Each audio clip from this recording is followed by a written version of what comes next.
Hello, madlang people. Mabuhay! Panibagong araw, panibagong luto na naman tayo, guys. Lulutuin natin ngayon ay nilaga. Ito na nga ang ating gagamitin.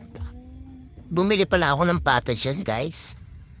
Palalambutin muna natin yung ating pata. Ayan, naglagay na nga ako ng asin. Maglalagay na rin ako ng sibuyas dyan. Sa labas nga, nakita ko sumilip si Haring Araw. Akala ko nga tuloy-tuloy na ang ating araw. Kaso, sila minuto lang, umulan ulit. Ayan, taglagay na ako ng paminta dyan. Pati na rin ang daon ng sibuyas. Halu-haluin natin at pakasuluhan natin ulit siya. After natin mapalambot yung baboy, naglagay na rin ako ng patatas dyan. Halu-haluin lang natin at palalambutin uli. Masarap talagang humigop ng sabaw pag alam mo umulan at sobrang lamig. Ayan guys, naglagay na rin ako ng saging sabang.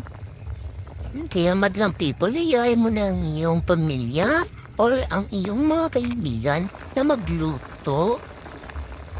Ayan na nga guys, naglagay na ako repolyo dyan.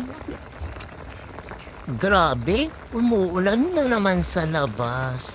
Kailan tayo matatapos to?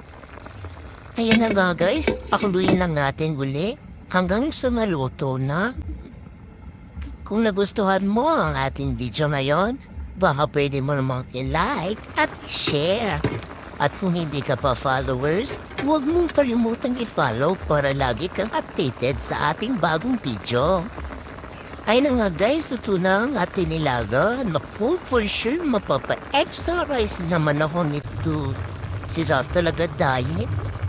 Thank you for watching.